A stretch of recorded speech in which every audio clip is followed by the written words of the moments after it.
เราเก็บไข่ได้เยอะก็จริงไข่ที่ได้ก็จะแบบคุณภาพกลางๆพอตรวจโครโมโซมแล้วก็ปรากฏว่าไม่ได้เลย ก็ไม่มีตัวอ่อนที่แบบสมบูรณ์ที่จะใส่ได้เลย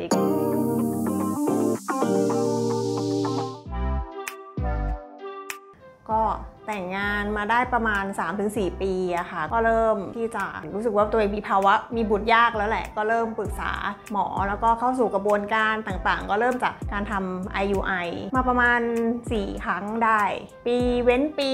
หรือทุกปีอะไรประมาณนี้ค่ะจนเข้าสู่อายุเรา38แล้วนับตั้งแต่แต่งงานนั่นคือ10 ปีที่ไม่เคยคุมกำเนิดเลยแต่ก็ไม่เคยมีลูกไม่เคยแม้แต่ท้องเลยสักครั้งเดียวค่ะก็ทำหมดแต่ก็ยังไม่ประสบความสำเร็จก็เลยคิดว่า IUI ก็อาจจะไม่เหมาะกับเราแล้วล่ะก็จะต้องเพิ่มกรรมวิธีอะไรที่มันมีประสิทธิภาพมากขึ้นอะไรอย่างเงี้ยค่ะก็เลยมาสนใจเรื่องการทำ ICSI แล้วก็เซิร์ชหาในอินเทอร์เน็ตก็ได้มาเจอที่นี่แล้วก็เข้ามาปรึกษาคุณหมอค่ะก็ติดตรงโครโมโซมตัวอ่อนตอนเราเข้ามา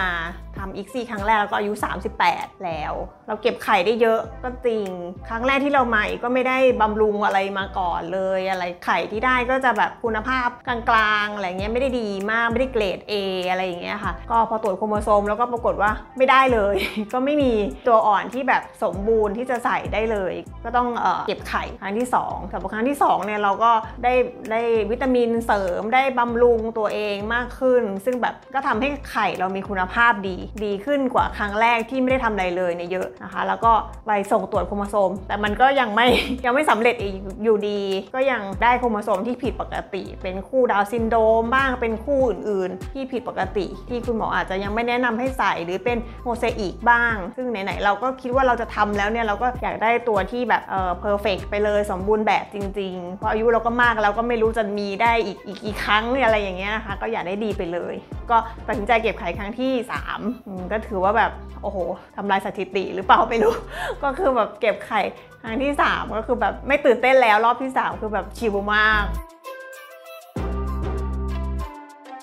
ก็ครั้งนี้ก็ได้ไข่พอๆกับครั้งที่2นะคะแต่ว่าก็โชคดีตรงที่มีโครโมโซมที่ผ่านได้มา3 ตัวค่ะยากที่สุดมันก็คือเก็บไข่นั่นแหละมันต้องฉีดยาทุกวันต้องมีวินัยกับตัวเองต้องตรงเวลาอะไรอย่างเงี้ยแล้วก็อาจจะเจ็บตัวด้วยคือเราผ่านมาแล้ว3 ครั้งแต่ว่ากระบวนการใส่ตัวอ่อนมันแบบชิลมากตรวจเองตั้งแต่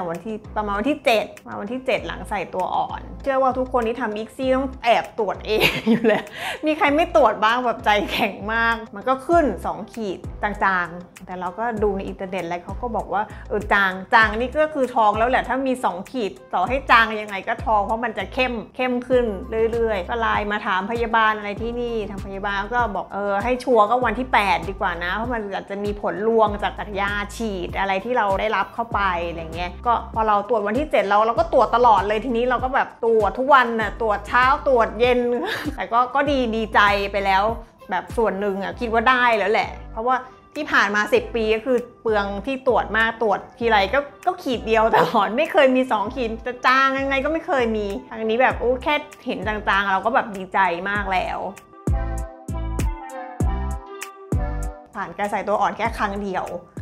ก็คือสำเร็จเลยตอนนั้นความรู้สึกจริงๆก็คิดอยู่แล้วแหละว่ามันต้องใช่แหละต้องได้แต่พอแบบผลมันออกมาว่าได้นี่คุณหมอบอกโอเคตั้งครรภ์แล้วนะก็ดีใจก็แบบน้ำตาซึมนิดนึง